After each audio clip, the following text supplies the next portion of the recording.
On March 21st, 2010, Family Guy opened an episode with a song and dance number about a real dead woman performed by cartoon children at a preschool play, 10 days before the 5-year anniversary of her death, 3 weeks before her grieving family was scheduled to hold their very first memorial concert in her honor. The song called her a vegetable. The chorus hated vegetables. Her brother was watching. That was not even close to the worst thing this show has ever done. Most people think of Family Guy as just a dumb cartoon about a fat dad in Rhode Island. What it really is the most protested, most sued, most banned, most pulled, most apologized for, most almost canceled cartoon in American television history. Tonight, we are going through every single major scandal from the show's first 25 years, one by one, all the way from the Fox cancellation to a banned episode that has never aired in America. Welcome to Family Guy. Let us get started. The cancellation that should have killed it. Here is a story most people do not know about Family Guy, and it is the one that makes every other scandal on this list possible.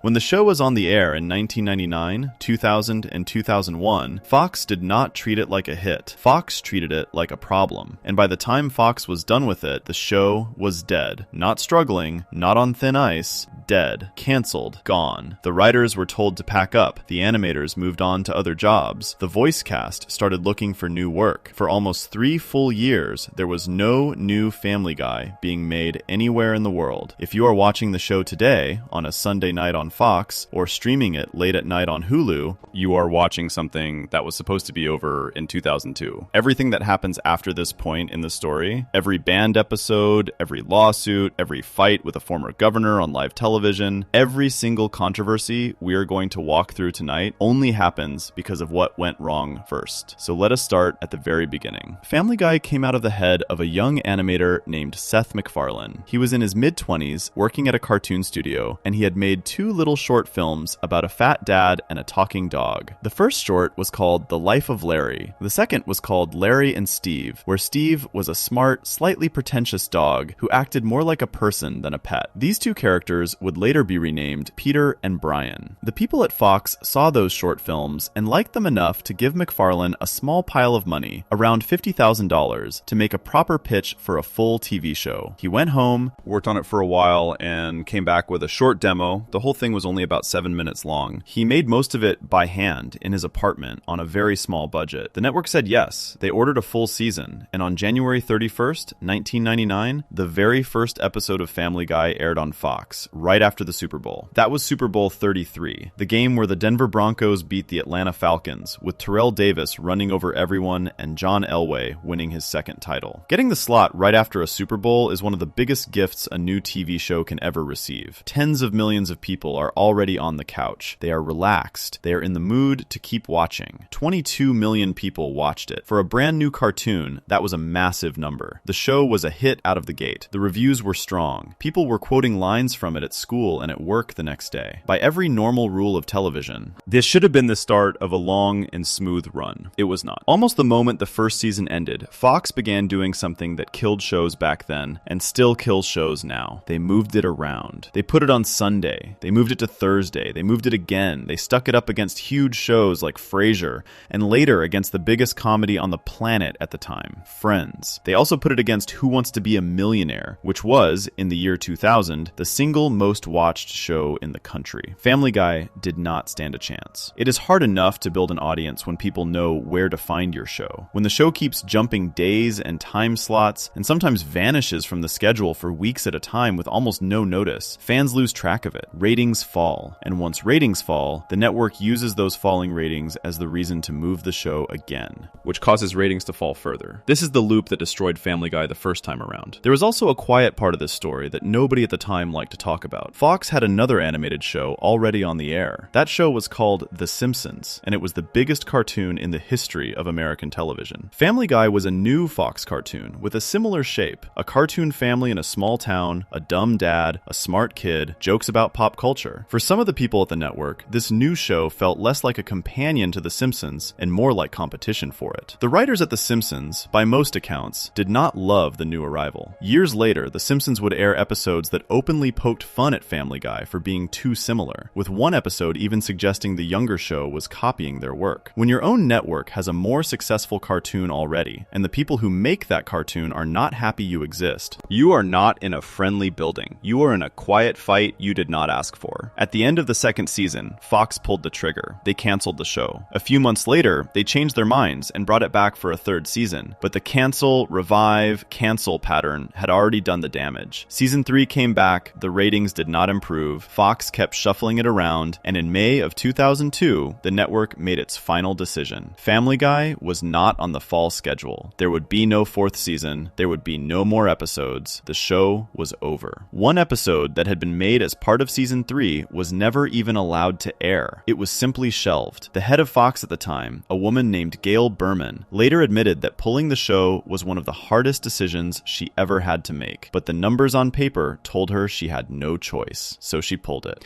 Now this is the part of the story where, for almost any other show on TV history, the credits would roll, the cast would go to other projects, the show would become a trivia question, maybe it gets a little love years later on a best of list somewhere. That is how these things go. That is not how this went. The first strange thing that happened was that Fox tried to sell the rerun rights to another channel, and nobody wanted them. This sounds odd, because reruns of even a failed show can usually find a home somewhere, but Family Guy was seen as a show that had already failed twice. Nobody was eager to pay much for it. In the end, Cartoon Network bought the rerun rights, and the price they paid was so low that the president of Fox's television division later described it as basically free. Cartoon Network had a late-night block for older viewers called Adult Swim, which ran cartoons that were not for kids. They needed content to fill hours. Family Guy was cheap content. For Adult Swim, it was a gamble that cost almost nothing. For Fox, selling the rights was a way to get back at least a little spare change on a show they had given up on. Nobody on either side of that deal expected much to happen. Adult Swim started showing the reruns in April of 2003. What happened next is one of the strangest stories in television history. The show, which could not hold an audience on a major network, became the single most watched thing on Adult Swim almost immediately. The number of people watching that late-night block went up by 239% after Family Guy started airing. Not 2 or 3%, not 20%, 239. Every night, an average of almost 2 million people were tuning in to watch reruns of a show that Fox had thrown in the trash a year earlier. It turned out that the audience had been there the whole time. Fox just never gave the show a chance to find them. Teenagers and college students, the core Adult Swim audience, had been looking for exactly this kind of cartoon. Rude, loud, full of jokes that felt like they should not have been allowed on TV. The show had flopped in the middle of a family lineup on a major network. It thrived on a late-night cable block aimed at young adults. Same show, same episodes, different time slot, different audience, different result. Then came the DVDs. In April of 2003, right around when Adult Swim began its reruns, the first DVD box set hit stores. It had the first 2 seasons on it. DVDs were a big deal in 2003. They were how people watched shows they had missed. There was no Netflix yet, no Hulu, no streaming. If you wanted to catch up on a TV show, you bought the box set, took it home, and worked through the discs one at a time. And Family Guy fans bought this DVD set in numbers that made the whole entertainment industry stop and stare. 400,000 copies sold in the very first month. By the end of the year, the set sold 2.2 million copies. It became the best-selling TV DVD of the entire year. It was the second best-selling TV DVD of all time at that point. It outsold box sets of Sex and the City. It outsold box sets of Friends. A dead show was outselling some of the biggest hits on television. The only TV DVD that was ahead of it at the time was the first season of a Comedy Central show called Chappelle's Show, and that was only by a little. The reason this mattered so much is that the DVD numbers were, in the eyes of the TV industry, a direct and honest measure of how much people loved a show. Ratings can be gamed. People leave the TV on while they do other things. People forget when a show is on. But buying a DVD box set was an active choice. You had to walk into a store, pick up the case, carry it to the counter, hand over your money, and take it home. Every single copy that sold was one person saying with their wallet that they wanted this show. 2.2 million wallets outlets had just said that about Family Guy, and that was a message Fox could not ignore. At some point during all of this, the people running Fox looked at the Adult Swim numbers, looked at the DVD numbers, and realized they had made one of the most expensive mistakes in the history of the network. They had canceled a show that, it now turned out, millions of people loved and were willing to pay money to own on disc. Fox was in a rough patch at the time. They needed comedy hits. So in May of 2004, Fox announced something that had never happened before in the history of American television. They were bringing Family Guy back. Not moving it to another network, not a short revival, a full, proper 4th season of new episodes on the same network that had buried it. They ordered 35 new episodes right out of the gate. This was the first time in American TV history that a show had been brought back from the dead on the strength of DVD sales alone. Every revival that has come since, every fan campaign that has saved a show, every streaming service that picks up a canceled series is walking a road that Family Guy built first. The first new episode aired on May 1st, 2005, more than 3 years after the show had been declared dead. The title of the episode was North by North Quahog, and it opened with a joke aimed directly at the situation, where Peter reads out a long list of shows Fox had launched and failed with during Family Guy's time off the air, and concluded that with all those failures, maybe Family Guy had a chance again. It was almost the first thing out of his mouth. The whole point was to rub it in. Fox had canceled him, Fox had replaced him with a string of shows nobody remembered, and now Fox was begging him back. Almost 12 million people watched that night. The show was officially back. The writers, now flush with a huge new episode order and a roaring audience, did not come back quiet. They came back swinging. This is where the story could end, with a nice happy ending about a show that came back from the dead. But the reason this moment matters, and the reason we started the whole night with it, is because of what it did to the DNA of the show from that point forward. Family Guy had been canceled by Fox. Family Guy had been saved by fans buying DVDs. The show did not owe its life to the network. It owed its life to its audience. And the people making it now knew, in a way very few shows ever get to know, that the network had been wrong about them once and could be wrong about them again. That knowledge gave the writers a kind of confidence that bordered on dangerous. If Fox told them a joke was too far, they had every reason to push back. If a group protested an episode, the writers had receipts showing that the audience wanted the version of the show that pushed buttons, not the softer version. Every creative argument inside the building could now end with the same basic answer. You almost lost this show once by playing it too safe. Do not make that mistake again. The people running Family Guy after the revival were not the same people who had been trying to survive on a network that clearly did not want them. They were the people who had beaten Fox, and that is a very different kind of creative team. One more small thing. When the show came back, MacFarlane quickly got a second show off the ground at the same network. It was called American Dad, and it premiered right after the Family Guy revival, sharing the Sunday night animation lineup. Fox now had a whole block of adult cartoons again, and MacFarlane was their new animation star. A man whose first show had been canceled 3 years earlier was suddenly the most important animation producer on the network. That is how much the landscape had shifted. The failure had created the success. The cancellation had created the comeback. And the comeback had created a creator who, in a very short window, had gone from being fired to being trusted with 2 of Fox's biggest comedy blocks. Before we move on, if you're enjoying this analysis, please consider subscribing. It helps the channel tremendously. Of course, being saved by your fans does not mean your network is suddenly fine with everything you want to do. There was already an episode from the original run sitting on a shelf at Fox, one that had been made years earlier and had never been allowed on the air. The reasons had nothing to do with ratings or time slots. The reasons had to do with a song, a story about religion, and a fear that the show had finally crossed a line the network was not willing to follow it across. Section 2. The episode Fox hid for 4 years. One of the 22 episodes made for season 3 of Family Guy never made it to air. It sat on a shelf inside a Fox office for almost 4 years. The people who made it had already finished it. The voice cast had recorded every line, the animation was complete,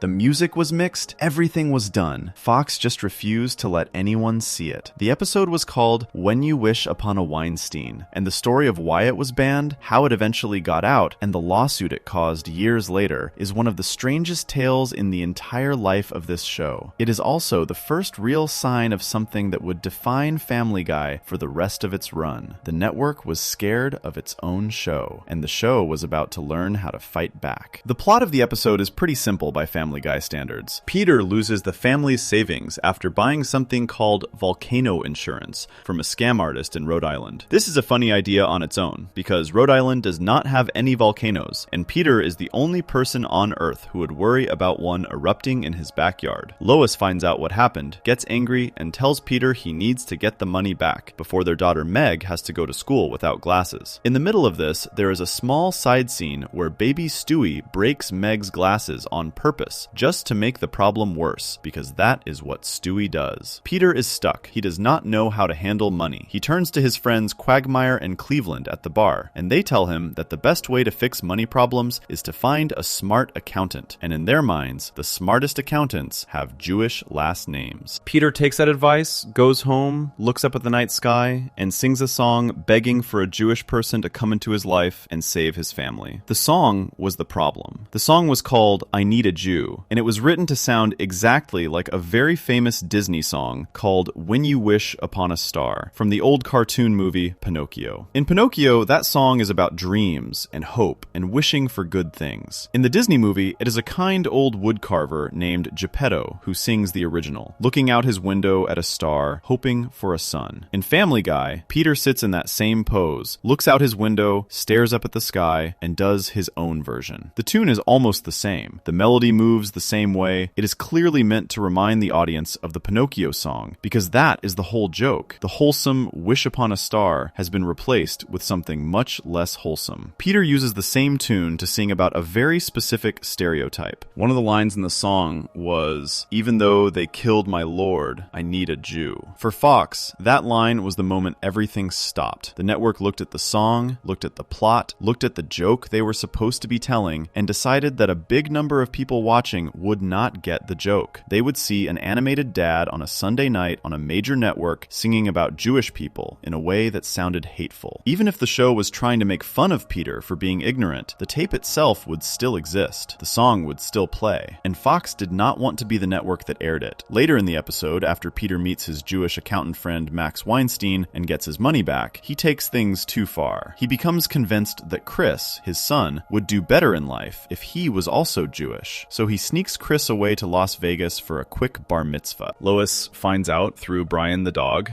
who she has to torture with a dog whistle to get to talk. Then she races to Vegas to stop the ceremony. The ending of the episode actually has Lois delivering the moral out loud. She tells Peter that no person's success is based on their religion, and Peter agrees and says he was being foolish. The episode, in its own messy way, was trying to land on the right message. That is the part Fox could not quite trust the audience to hear. So, in late 2000, they pulled it. Not delayed it, not asked for changes, pulled it. The episode was produced, paid for, and never scheduled. Seth MacFarlane was frustrated. He had shown the script to 2 different rabbis before the episode went into production, and both rabbis had approved it, because the point of the story was to show that Peter was wrong, not that Jewish people were a joke. The writer of the episode, Ricky Blitt, was Jewish himself. The actor playing the Jewish character, Max Weinstein, was played by Ben Stein, who is also Jewish. Ben Stein was and is famous in his own right, as an actor and a speechwriter, and is publicly proud of his Jewish faith. He had read the script before saying yes. He had looked at the same lines that worried Fox, and he had chosen to record the part anyway. MacFarlane made the case that this was not an attack on Jewish people. It was an attack on the kind of person who treats a whole group like a lottery ticket. Fox did not budge. The episode stayed on the shelf. The show then ran a different episode as the season finale, and the series as a whole was canceled not long after. For a while, it looked like When You Wish Upon a Weinstein might never see the light of day in any form. It was a finished cartoon, sitting on a shelf in a dead show, with no home and no future. Then the show got canceled, the DVDs came out, reruns started on Adult Swim, and Family Guy came back from the dead. Actually, the first place the episode quietly slipped out was on DVD. In September of 2003, the 3rd season DVD box set was released. The Weinstein episode was on it. It was buried in the set with no big announcement. If you bought the DVD, you got it. If you did not, you had no idea it existed. This was the show's sneaky way of putting the banned episode in front of a smaller, paying audience to see if the sky would fall. It did not. Once the show was a hit again, the question of the missing episode came up fast. Adult Swim, which had saved the show's life, wanted to air it. They had an older audience, a later time slot, and a reputation for running the weirder stuff that broadcast TV would not touch. In November of 2003, they finally aired When You Wish Upon a Weinstein for the first time on television. Before the episode ran that night, Adult Adult Swim put together a small promo in which the character Stewie, who has a fake British accent on the show, speaks directly to the audience and says that Cartoon Network was about to air the episode Fox had refused to show, the one that was too much for the main network. In that promo, Stewie even jokes that Adult Swim has had to make a couple of small changes because he is so controversial. The whole thing was framed like a prize for loyal viewers. Watch this, because nobody else has. The episode aired, the sky did not fall, no group stormed the Cartoon Network offices. Most of the people who watched it that night simply thought it was a decent episode with a catchy song and a clear moral at the end, which was that Peter was being stupid and Lois was right that no person's value is based on their religion. The controversy Fox had been so worried about did not really happen. There were a handful of angry letters, there were a few bloggers who thought it went too far. Compared to the storm Fox had been imagining, it was almost nothing. For an episode that had been locked in a safe for 4 years, the reaction was surprisingly boring. People just watched it and moved on. So Fox, watching all of this, had to make a choice. Either leave the episode banned forever, which would make them look silly now that it had aired on another network without any problem, or finally put it on their own air and get past it. In December of 2004, more than 4 full years after it was made, When You Wish Upon a Weinstein finally aired on Fox. It was the 50th episode of the series, airing well after the 4th season had already started. They made a small change for the broadcast. The line, "Even though they killed my lord," was changed to, "I do not think they killed my lord." Everything else stayed the same. That single edited line is a strange little artifact on its own. On the DVD, on the original Adult Swim version, and in some later streaming cuts, the original line is still there. On the Fox broadcast version, and on most versions of the episode that have aired in syndication since, the softer line is used. So there are now 2 official versions of the same song floating around in the world. One that feels sharper, one that feels gentler. Most fans have only heard one. A few have compared them side by side online. Which version you remember depends almost entirely on where you first watched the show. That seemed like the end of the story. The banned episode was not banned anymore. The joke was out in the open. The show had won, in a small way, because it had outlasted Fox's fear. But the fight over this one episode was not actually done. It was just getting started. Because while Fox had been worried about protests and angry letters, the real danger was coming from somewhere completely different, and nobody saw it coming for almost 3 more years. In October of 2007, a music publishing company called Born filed a lawsuit. Born was the company that owned the rights to the song When You Wish Upon a Star, the original Disney tune from Pinocchio. They had been watching Family Guy. They had heard the song I Need a Jew, and they were furious. In their lawsuit, they claimed that Family Guy had stolen their song. They said the parody was just a thinly veiled copy of their music with new and hateful words stuck on top. They argued that the connection between their classic Disney song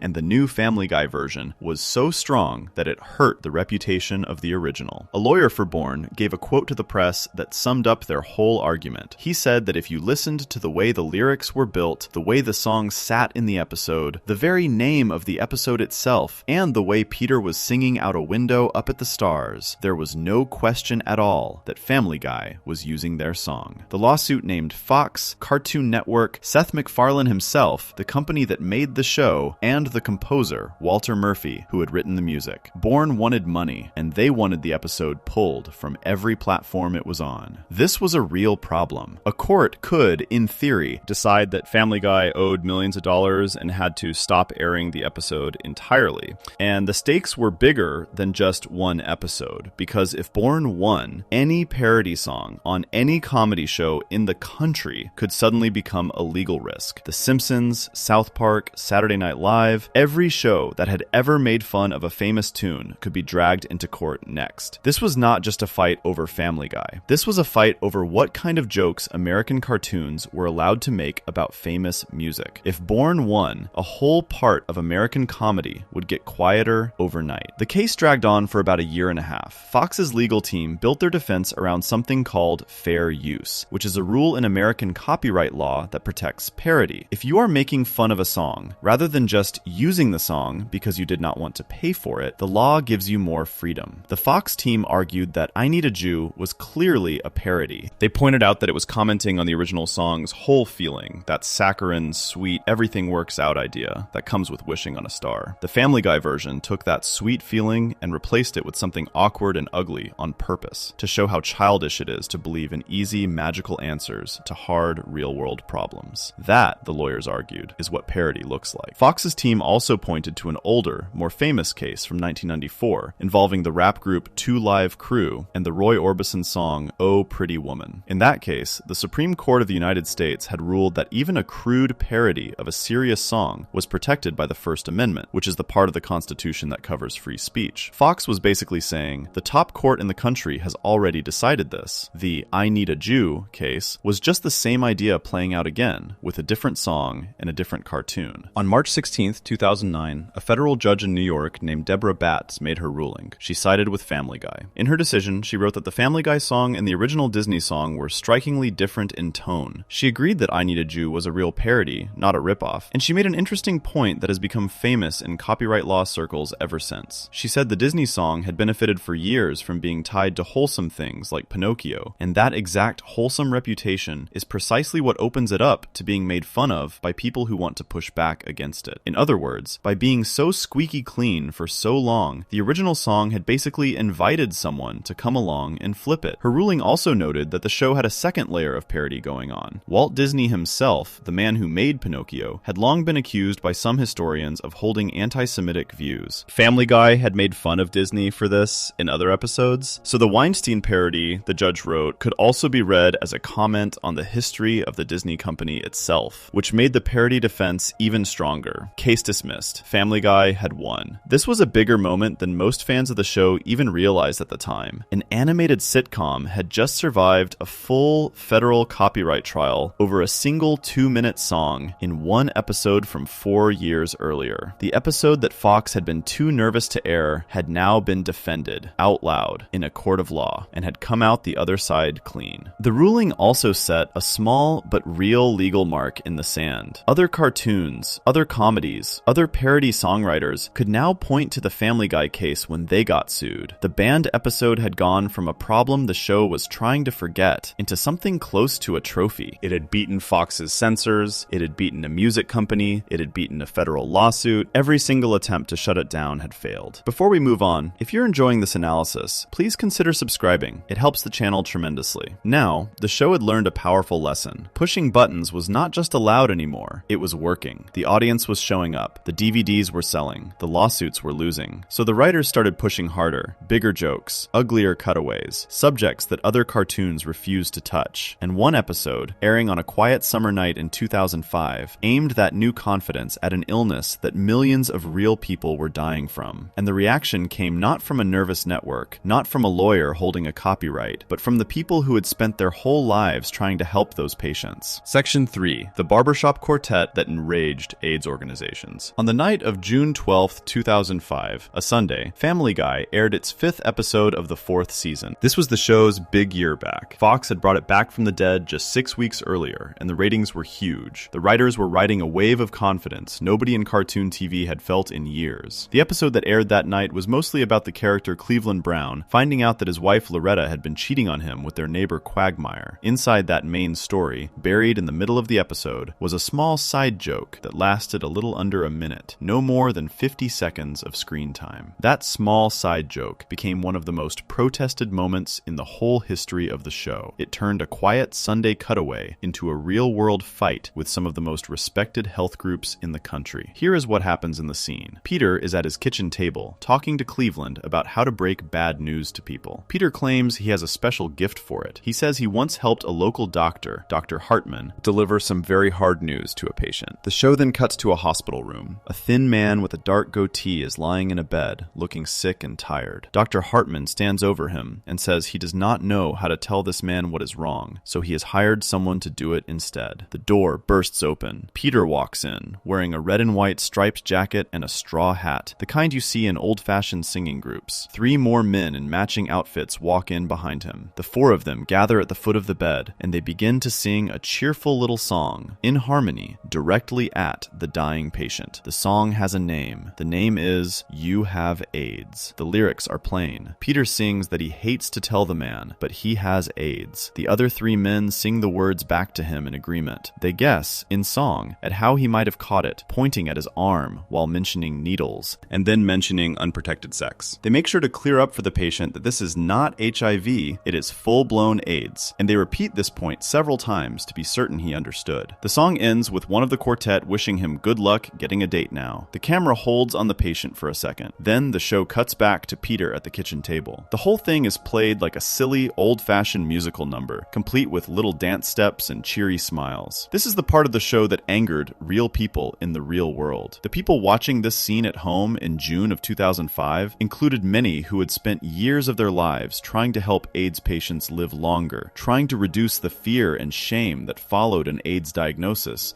and trying to help families cope with watching someone they loved die from the disease. In 2005, AIDS was still killing tens of thousands of Americans every year. Treatments were better than they had been in the 1980s and 1990s, but the disease was still a death sentence for many patients, and it still carried a heavy load of social judgment. Being told you had AIDS was, for a lot of people, one of the hardest moments of their entire life. Watching a cheerful, dancing cartoon sing about it on a Sunday night hit a nerve that nobody at Family Guy seemed to have planned for. The first real reaction came from a group called AIDS Project Los Angeles. This was, at the time, one of the biggest AIDS support organizations on the entire west coast of the United States. They ran counseling services, food programs for patients who could not afford to eat, helplines for people newly diagnosed, and pushed hard on the government for better AIDS policy. They were not some small random group with a website. They were a major charity with real weight in the city of Los Angeles. Their executive director was a man named Craig E. Thompson. When the Family Guy song started making the rounds, Thompson stepped forward and made a public statement that hit like a brick. He said a barbershop quartet singing happily about AIDS was about as funny as a song about breast cancer or leukemia, and he pointed out that it was especially unfunny for the people actually living with the disease. He did not stop there. He said it was inexcusable for Fox to air a show that made AIDS into a punchline and, in his view, quietly pushed an older homophobic idea that the disease was a joke people brought on themselves. He ended by saying it should be socially unacceptable for that kind of content to count as entertainment in the year 2005. He was not alone. AIDS Project Los Angeles was joined by other service organizations around the country. One of the next voices to speak up came from the middle of the country, from a group called the AIDS Foundation of Chicago. Their associate director was a man named David Munar. Munar took a slightly softer path. He said he could see, in theory, what the show might have been trying to do. He said maybe, just maybe, Family Guy was trying to make fun of the awful, tone-deaf way that some doctors actually break bad news to their patients. Maybe the joke was really about how stupid it would be for anyone to turn a deadly diagnosis into a song. But, he went on, the risk with this kind of joke is that a whole lot of people watching will miss that meaning completely. They will see a smiling cartoon guy singing the letters AIDS on TV, and they will walk away thinking the disease has become something the world can point at and laugh about. For a health worker who spent his days trying to convince people to take the disease seriously enough to get tested, that was a real problem. Inside Family Guy, the defense was simple. The people involved with the show, speaking to reporters and in interviews at the time, said the song was meant to be tasteless. That was, in their words, the whole joke. The point of the song was that it was wildly inappropriate. Nobody on the show was supposed to walk away thinking AIDS was funny. The audience was supposed to laugh at how deeply wrong the delivery was, at how mismatched a cheerful song and a dying patient are. That mismatch was the comedy. This is the defense Family Guy has run, in different shapes, for almost every big controversy it has ever had. The uglier the joke, the more the writers say the ugliness is the whole reason it works. Fox, this time, did not pull the episode. They did not delay it. They did not hide it on a shelf. The episode aired again in a rerun on August 14th, 2005, about 2 months after its first showing. The song stayed in, the dance stayed in, the patient stayed in his bed. This was a big change from how Fox had handled the Weinstein episode just a few years earlier. Back then, the network had been so nervous about imagined anger that they buried the episode for 4 years. This time, faced with real, organized anger from real health groups who had real political power, Fox held its ground. Either Fox had grown a thicker skin, or the success of the revival had made them less willing to second-guess the show. Most likely, it was both at once. The strange thing about the You Have AIDS song is how it has lived on inside the show itself. Family Guy loves to bring back its own past jokes. Years later, in a later season, the show did an episode where time ran backward for reasons too strange to explain, and you could briefly see Peter and his barbershop quartet moonwalking out of the hospital, the song playing in reverse, the scene rewinding itself like nothing had happened. In another episode, the show pulled Peter through a string of old gags from the show's own history, and You Have AIDS played in a nearby room as he walked past. The writers treat the moment not as a scandal they regret, regret, but as a part of the show's own mythology, a famous bit to be revisited like a greatest hit. Before we move on, if you're enjoying this analysis, please consider subscribing. It helps the channel tremendously. The reason this episode matters, beyond the song itself, is that it taught Family Guy something very specific. The Weinstein episode had been stopped before it ever reached the audience. You Have AIDS reached the audience, drew real protests from real health groups, and survived anyway. Fox did not punish the show. The ratings did not collapse. The advertisers did not flee in large numbers. The complaint letters piled up. Activists wrote articles in newspapers. Groups released statements. Nothing actually happened to Family Guy as a result. This is a very dangerous lesson for a group of young comedy writers to learn. When you push hard and you hear loud, angry noise from people with real cause to be angry, and then you look up a year later and nothing has changed about your show, you start to believe that the noise does not matter. You start to believe you can hit any target. And the next target Family Guy picked was not a disease or a religion or a stereotype. It was the United States government itself, and a specific federal agency that had the legal power to fine them into oblivion. Section 4. The FCC Provocation. On November 6th, 2005, a Sunday night, Family Guy aired an episode called PTV. It was the 14th episode of the 4th season, and it was one of the angriest pieces of television anyone in the country had made in years. Most fans will remember it as that episode with the catchy song about the FCC. That is accurate, but it is not the full story. What PTV really was is a public middle finger aimed directly at the federal government from a cartoon that had been in constant fights with regulators, watchdog groups, and its own network since the day it came back on the air. It was a revenge episode. And the thing that makes it so strange, looking back now, is that the target of the revenge actually sent the show a letter about it. A real letter. From the real federal agency. And what that letter said when it finally arrived is the kind of ending nobody saw coming. To understand why PTV exists, you have to go back to February 1st, 2004. That was the night of Super Bowl 38. The halftime show featured the singer Justin Timberlake performing with Janet Jackson. At the end of their song, in a move that was either a costume mistake or a planned stunt depending on who you ask, Timberlake pulled at a piece of Jackson's outfit, and for less than a second, part of her chest was shown on live television to more than 100 million Americans. The country lost its mind. The agency in charge of broadcasting in the United States is the Federal Communications Commission, usually just called the FCC. This agency has the power to fine TV stations that show content they think is too dirty. Before that Super Bowl, the FCC was already a force, but it was a quiet one. After the Super Bowl, they turned into a hammer. Over the months that followed, they handed out fines of more than $500,000. They increased the maximum fine a station could face. They started looking at every broadcast with new eyes. Shows that had been coasting for years suddenly had to run every joke past a team of censors. Writers all over Hollywood were getting notes back from their networks saying this line had to go, that scene had to be cut, that word had to be changed. The team at Family Guy was especially angry for a very specific reason. One of the most active groups pushing the FCC to crack down was called the Parents Television Council, usually called the PTC. The PTC had been attacking Family Guy since the show first aired in 1999. By the time 2005 rolled around, the PTC had named over 40 different episodes as the worst TV show of the week. They had filed formal complaints with the FCC about specific episodes. They had tried to get advertisers like Burger King and the Wrigley Gum Company to pull their commercials from the show. They had written angry reports about Family Guy's jokes about religion, about its sex gags, about its violence. They were, from the writer's point of view, a group that had made itself the personal enemy of the show. So Seth MacFarlane and his writers sat down and decided to make an episode about all of this. The writers were Alex Sulkin and Wellesley Wild. MacFarlane later said in an interview that the whole episode came out of pure rage. His exact words were that it came from all the junk they had to put up with since Janet Jackson's chest appeared on TV. The title of the episode, PTV, was a joke in itself. It stood for Peter TV because the plot involves Peter starting his own tiny TV network. But the three letters were also clearly chosen to make fun of the Parents Television Council. Same first two letters, just a swapped third. The whole show was a wink at the group that had been attacking them for years. The plot is simple. Peter is watching the Emmy Awards when an actor named David Hyde Pierce, who played the character Niles on the old show Frasier, has a wardrobe accident live on stage. This is a direct stand-in for the Janet Jackson moment. The FCC, shown in the episode as being run by a cartoon villain named Cobra Commander from the old old G.I. Joe cartoons, receives a tiny number of complaints. The show jokes that the FCC treats one complaint like it came from a billion people. Even though almost nobody was actually upset, the FCC decides to punish the entire country by censoring every TV show. They go back in time and cut classic moments from old sitcoms. They make Archie Bunker's racist lines disappear. They take Dick Van Dyke's name off his own show because part of it could be a slang word. They cut bikini scenes out of reruns. They even start following citizens of the town, bleeping out their words in real life. Peter gets fed up and starts his own uncensored local TV network called PTV, where he runs old shows in full and creates new shows that are even wilder. Eventually, his wife Lois is the one who finally calls the FCC on him. That is the setup for the moment that became the most famous part of the episode. Peter, Brian, and Stewie perform a big musical number together, singing about every stupid rule the FCC has made. The song is called The Freakin' FCC. It is sung in the style of an old Broadway number, with tap dancing and big arm moves. Some of the lines push directly against the exact rules the FCC had been making. At the end of the song, the FCC agents burst in and shut the whole thing down anyway. Peter then has to go to Washington, D.C. to fight the rules in Congress, where he wins in a last-minute speech. The opening of the episode was added at the last minute because the episode ran 3 minutes too short. McFarlane and the team needed something to fill those 3 minutes. What they came up with was an extended parody of the opening of an old comedy movie called The Naked Gun. In this opening, Osama bin Laden is trying to record a scary terrorist message, but he keeps cracking up and messing up the take, laughing about little jokes with the guys off camera. It goes on and on. Then Stewie bursts in, kills him, and walks out sipping a soda. It is meant to be completely unrelated to the rest of the episode. Just a 3-minute attack on fear and self-seriousness, slotted right before a full episode about fear and self-seriousness. The choice to open the show this way,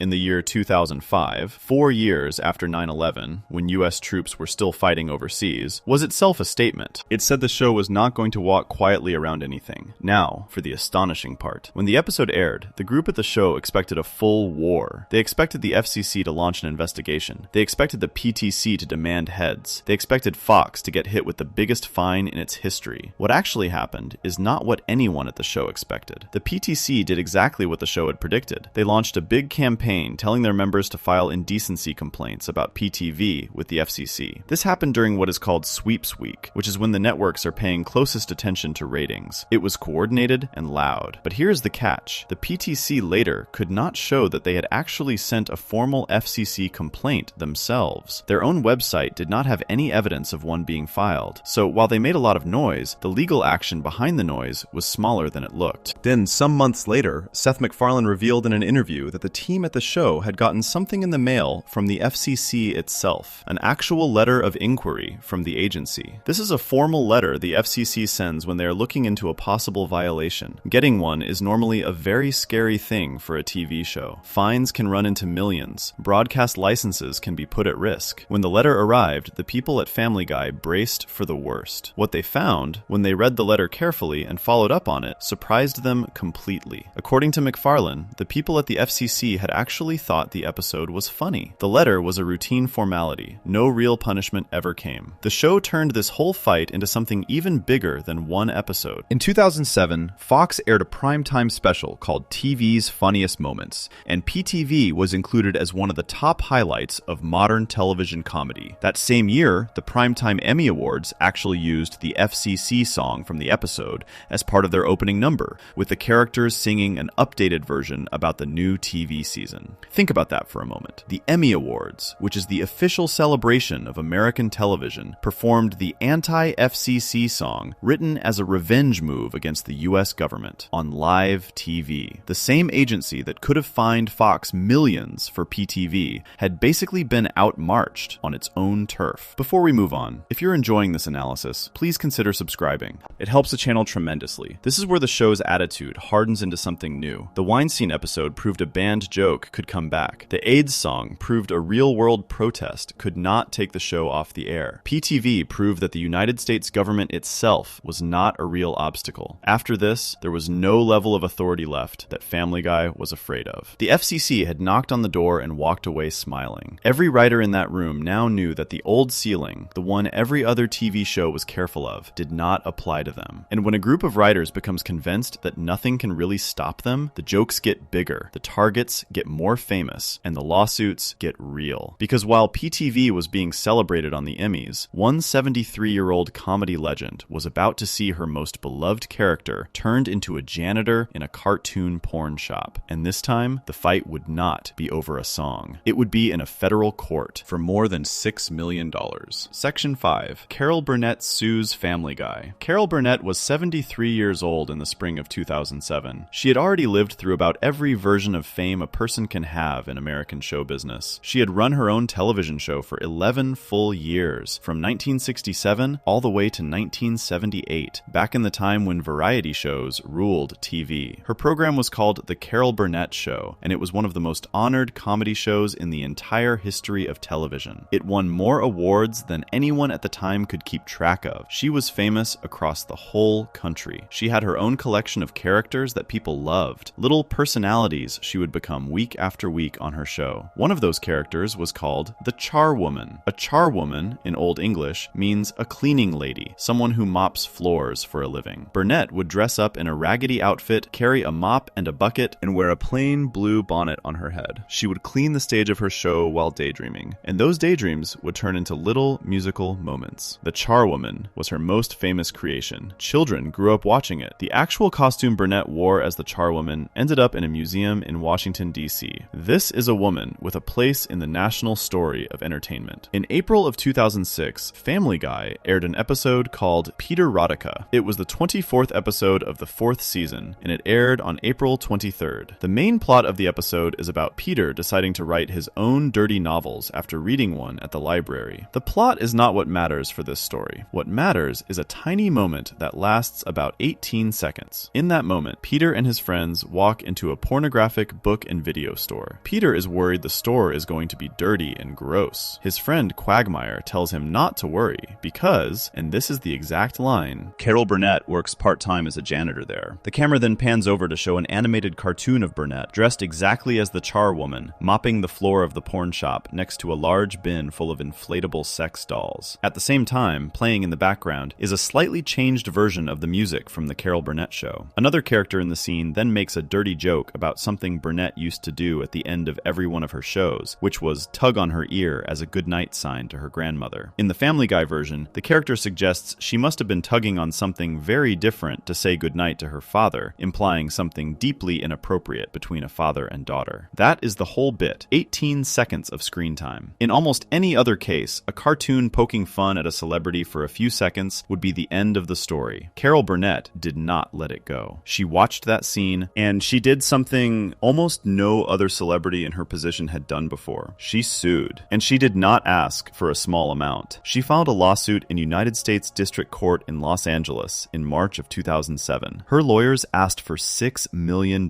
in damages. The target of the lawsuit was 20th Century Fox, the company that made Family Guy. The charges she listed were real and serious. She claimed copyright infringement, meaning Family Guy had used a character she owned without her permission. She claimed trademark infringement, meaning Family Guy had stolen something that belonged to her brand. And she claimed a violation of her right of publicity, meaning Family Guy had used her name and her likeness to make money without her okay. The part of her story that really angered her came out in the lawsuit documents. Burnett's team said that Family Guy had actually approached her before the episode aired, asking for official permission to use the music from her old TV show. She had said no. She had refused. Her lawyers argued that after she said no, the writers of Family Guy went back to their scripts and rewrote the scene in a way that was designed to specifically punish her for turning them down. The ear tug joke, they said, was not in the original plan for the scene. It was added in later, after Burnett told them they could not use her music. In other words, they were saying this was personal. Family Guy was punishing a 73-year-old comedy legend for saying no to them. Fox pushed back hard. Their response in the press was short and brutal. They put out a statement saying Family Guy, like the Carol Burnett show before it, was famous for doing pop culture parodies and making fun of celebrities, and they were surprised that Burnett, of all people, would be the one to sue over a small bit of comedy. Their point was clear. Burnett had built her career by making fun of other famous people. Her old show had whole sketches dedicated to mocking movie stars, singers, politicians, and business people. The idea that this woman, of all people, couple was now going to court over an 18-second joke seemed to Fox to be a strange corner to paint yourself into.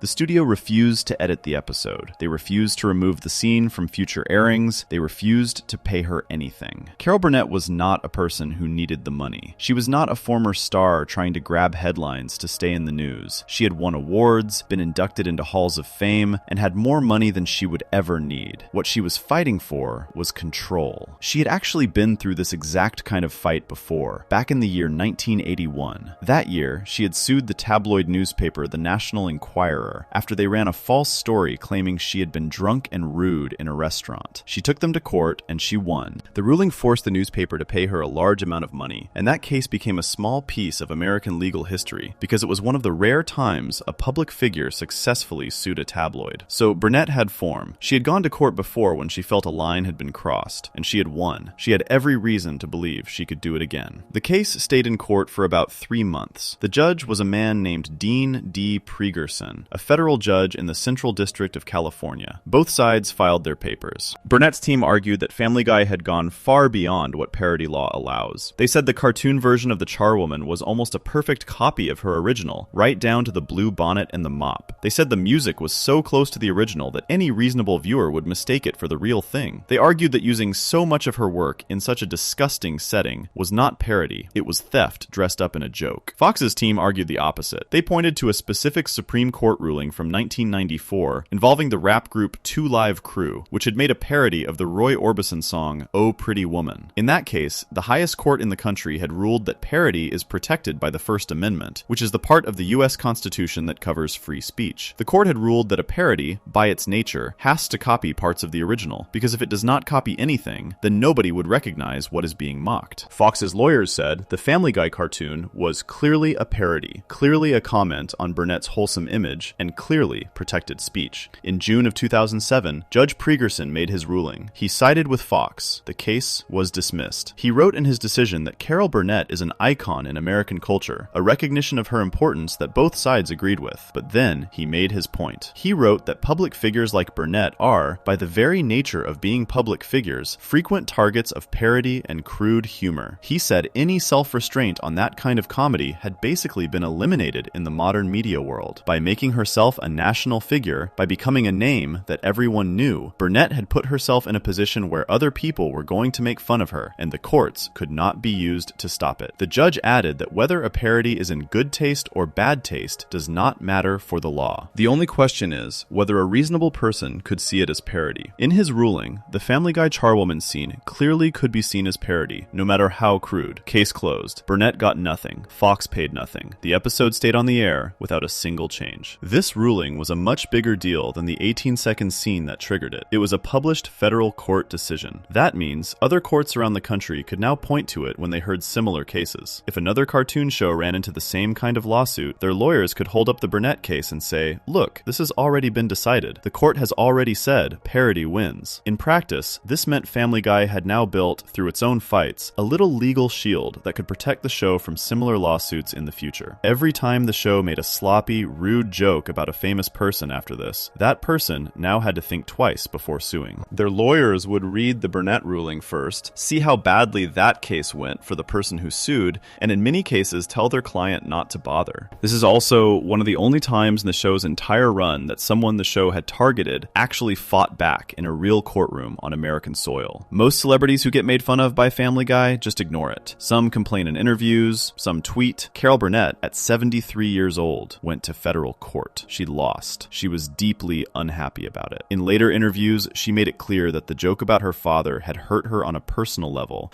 because her real father had been an alcoholic who was mostly absent from her childhood, and the idea of her real trauma being turned into a cheap, dirty joke on a cartoon was not something she could laugh off as harmless. To her, that was a line Family Guy had chosen to cross on purpose. To the court, it was protected speech. Both things were true at the same time, and that gap between them, between what the law allows and what feels fair to a real person, is something the show would keep finding itself standing in the middle of for many years to come. Before we move on, if you're enjoying this analysis, please consider subscribing. It helps the channel tremendously. For the writers at Family Guy, this win added another trophy to a growing collection. They had beaten Fox's own censors. They had beaten health organizations. unions, they had beaten the FCC, they had beaten a music publishing company. Now they had beaten a Hollywood legend with her own team of lawyers. Each win made the next joke easier to write. Each win made the next line in the sand feel a little less real. And this pattern, this slow drift toward pushing harder every single year, was about to run straight into one of the most politically charged families in the entire country, at a moment when a television joke about a 4-year-old with a disability would blow up into a public fight that dragged in a former vice presidential candidate, a Fox News host, and an actress the show had actually hired who had something very direct and very personal to say about the whole thing. Section 6. The Sarah Palin Down Syndrome War. On February 14th, 2010, Valentine's Day, Family Guy aired the 12th episode of its 8th season. The episode was called Extra Large Medium. Most of it is about Peter pretending to have psychic powers after his sons Chris and Stewie get lost in the woods. That is the main story. The side story, the one that would blow up into one of the loudest public fights the show ever had, is about a date. Chris, the older son, has a crush on a girl at his school named Ellen. Ellen has Down syndrome. Down syndrome is a condition someone is born with that often affects how a person looks and how they learn. Chris decides he wants to ask her out. His younger brother Stewie, who is a baby but speaks like an adult on the show, helps Chris get ready for the date by dressing him up and teaching him how to behave, all through a big song and dance number called Down Syndrome Girl. Chris then takes Ellen out. During dinner, Ellen turns out to be rude, pushy, and demanding. The date falls apart. At the end, Ellen tells Chris to leave. That is how the side story ends. Inside that side story, there is one line that lasts about 3 seconds. While Chris and Ellen are getting to know each other, Chris asks her what her parents do for a living. Ellen answers that her father is an accountant and her mother is the former governor of Alaska. That is the whole line. It is delivered in a flat, matter-of-fact way. The show does not linger on it, it does not put a spotlight on it, it just happens, and the scene moves on. On the night the episode aired, around 6.4 million homes in America were tuned in. Most of those viewers probably laughed and moved on. But in one house, that line hit like a bomb. That house belonged to Sarah Palin. In 2010, Palin was one of the most famous people in American politics. She had served as the governor of Alaska from 2006 to 2009. In 2008, she had been picked by John McCain to run as his vice president in the presidential election. They lost to Barack Obama, but Palin had come out of that race a national celebrity. She was on Fox News, she had best-selling books, she gave paid speeches, she had a huge following of people who loved her, and a huge number of people who could not stand her. Sarah Palin was exactly the kind of public figure that Family Guy loved to target. She had, in the cartoons world, asked for it. But there was something about Sarah Palin that made this particular joke different from every other political joke the show had ever told. Sarah Palin had a son named Trig. Trig had been born in April of 2008, which meant that on the night the Family Guy episode aired, he was just under 2 years old. Trig also had Down syndrome. Palin had been very open about this during her run for vice president. She had brought Trig on stage with her at campaign events. She had talked about him in speeches. He was part of her public image, the small child with Down syndrome carried around by his mother on the campaign trail. For a big chunk of the country, that image of Palin holding Trig was one of the most recognizable things about her. So when a cartoon character with Down syndrome said on primetime television that her mother was the former governor of Alaska, there was no mystery about who the joke was really aimed at. Every person watching understood in an instant that this was Sarah Palin being turned into a fictional mother, and Trig being turned into a fictional, rude teenage daughter. That is what made the joke hit so hard, and that is what lit the fuse. The first public reply came not from Sarah Palin herself, but from her daughter, Bristol. Bristol Palin was 19 years old at the time, already famous in her own right for being the teenage mother of a young son. 2 days after the episode aired, Bristol posted a long note on her mother's Facebook page. She was angry. She called Family Guy a pathetic cartoon show. She called the writers heartless jerks. She said the episode had failed if the writers thought they were being clever, and that all they had really proven was that they were cruel. Sarah Palin then went on Fox News to the O'Reilly Factor, where the host Bill O'Reilly sat with her as she talked about what the show had done. Palin said the world was full of cruel and cold-hearted people who would do such a thing. She asked out loud when enough was going to be enough, and when people were going to be willing to admit that some things simply are not funny. She called the episode a kick in the gut. This was not a small celebrity complaining on a blog. This was a former vice presidential candidate on live cable news calling out an animated Fox sitcom by name. Seth MacFarlane replied. He did it on HBO, on a late-night show called Real Time with Bill Maher. Maher Mar, the host, is a comedian who enjoys a good fight with politicians, especially Republican ones, like Palin. MacFarlane came on the show and said the Palin family's anger was not real. He used the words phony pity. He said Palin was putting on a big show of being hurt for people with Down syndrome, when really she was just looking for attention and sympathy for herself. Mar jumped in and agreed, calling Palin the queen of fake outrage. This was a blunt and nasty response from two rich, powerful men going after a woman and her teenage daughter on television. For the people who already disliked Palin, it was satisfying to watch. For the people who loved her, it was more proof that Hollywood had it in for them. Both sides dug in. Then, something strange and unexpected happened. A voice entered the fight that nobody had planned for. The actress who had voiced the character of Ellen on that Family Guy episode spoke up. Her name was Andrea Faye Friedman. She was 39 years old at the time, and she was not a professional voice actor. This had been her first time doing voice work for a cartoon. She had been in movies and TV shows before,